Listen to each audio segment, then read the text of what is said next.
Yeah, I had a feeling you were going to say Saloof, but Mm, that's probably fair. very, very, very, very tricky. We had him on here as an interview as well, and he was definitely a confident man. So it's good to see.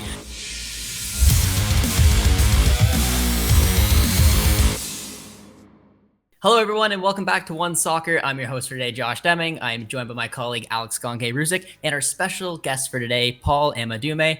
Paul, how you doing today? I'm good. Thank you. I'm good. How are you guys? Not too bad, not too bad. Paul, I want to start things off by just asking you a simple question. This Pacific team, how's it been playing for them so far? Because they're definitely an exciting side in the CPL. Yeah, it's been good. We've had a rough past couple weeks, but overall, halfway through the point, through the season, it's been very good. The guys, we all like each other, the staff, everything. It's been good. So hopefully, we can get back on track in the next couple of weeks. But I'm saying it's been good so far. And certainly, Paul, before we talk about the present and the future, obviously, looking back, I mean, you come from what's quickly become a bit of a hotbed for soccer, Edmonton. You've got quite a few players that have come through there, yourself included. Kind of want to go back to those early days. You made your name kind of in the BTB Academy before heading over to the Whitecaps. So what was kind of that experience like? So I'm fascinating. How did this academy out in Edmonton? They've pushed out a few names, yourself included. Started first when I was maybe 9 or 10, and from where it started to where it is now, obviously, I don't think anybody except them would have seen it coming.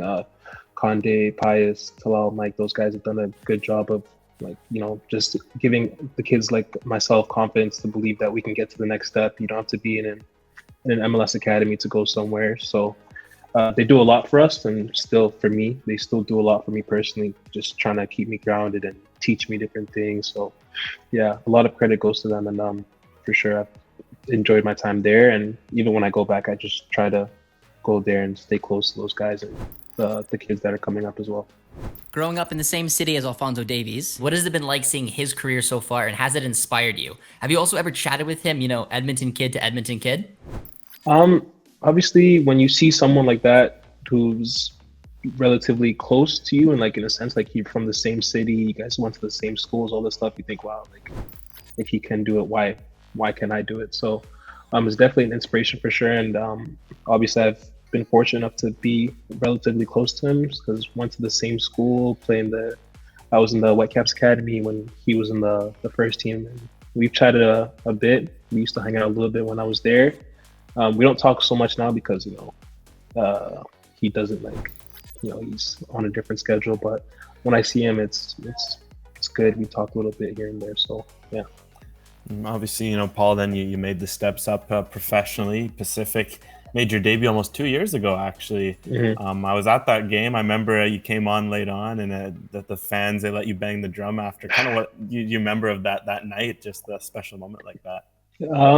I it happened relatively quick, and like in my mind, honestly, I was just warming up, and then I just heard a bunch of screams from the bench saying, come over," and I was just trying to get my stuff on as fast as I can. And I remember before coming on, I was shaking a little bit because I was like, this is something like I've always wanted to accomplish. So just for me, that experience, banging the drum and just being in the stadium, hopefully, thankfully we won emphatically. So I didn't really have much pressure coming to the game. I was just trying to play and enjoy the couple minutes I got. So it was a really good night, for sure for me. What's your relationship like with Pa-Modou Kah? I know that he gave you your debut in 2021, and you also went on loan with him to Texas. Mm-hmm. For me, he's him and his family have done things that they didn't have to. Especially, I know personally, like for me, I was there were some times last year, even off the field, I was going through some things, and him, his wife, and his family would take care of me, trying to coach me through those moments on the field. I played a position that he played, so last year I really just tried to soak everything in from him, learn as much as I can. Like he opened my mind to see football in a different way for sure. So will always be thankful for what he's done for me, and we talk every now and then. Still, he's a little bit busy because Charlotte have a lot going on right now, but for sure we have a great relationship. And obviously, Paul, you had a lot of milestones in Texas, and one of them was your first pro goal. And what was your memory of that? It was one of those where just fell to the box, you finished it, and then the celebration, you're quite exuberant, pointing to the bench. Was that a point maybe for Pa, or how did that all go down? Yeah, I think I remember before the game. I think just that week before we were talking, I'm like, oh, he's like, oh, if you score, what are you gonna do? I was like, I don't know. I don't know if I'm gonna score, but I had a celebration plan. But honestly, as soon as I scored, everything just went out the window. I just pointed to him in the bench because I just wanted to celebrate with them, and I went in there. It was all smiles and stuff. So yeah, it was good. I was super super happy. Yeah, celebrations can definitely get away from you every once in a while. But what was your biggest takeaway from your loan move in Texas? It's obviously a big shift to move away like that. I'm just curious to see what the biggest thing you learned was. Honestly, I think the biggest thing I learned is to be comfortable being uncomfortable. It was just basically like another reset. A lot of new faces. I didn't know anybody except Pa and one of the assistant coaches, Vic. So it was just how can I fit in and still be myself and just try not to step on any toes and do too much. So I would probably say that. Yeah, I'd probably say that.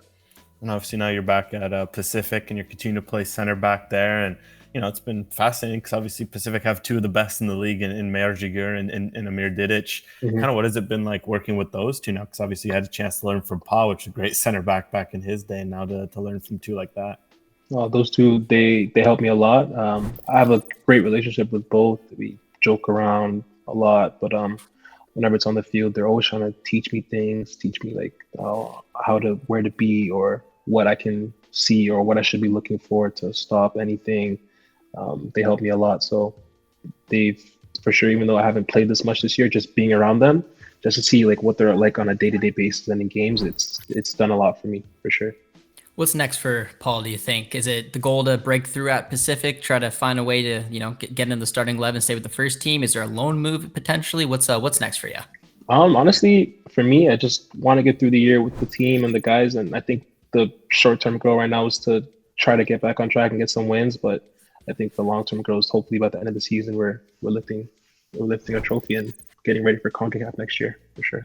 And then a bit of a fun one to end, Paul. Obviously, you guys at Pacific have pretty decent attacking corps, you know, between the likes of Manny Aparicio, Eamon Salouf, Adonai Jarid, et cetera. Must be fun at training trying to defend those guys. Kind of wondering, who's the most annoying guy to deal with in training 1v1 or, you know, in those sorts of drills? And who's the guy, I don't know, you know, you just have those matchups you get the better of. Who's the kind of guy you'd say, you know, you like the way you go up against him in training?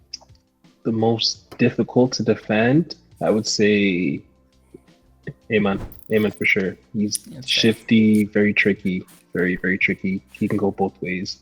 But the most annoying for me is probably Abdul Benate, because he's very aggressive, he's feisty. So whenever we're playing against each other, we're always like arguing or fighting each other or something. But I would say, yeah, those two probably I don't enjoy going up against the most.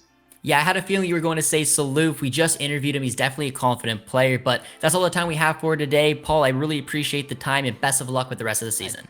Thank you. Thank you very much. You guys have a good day.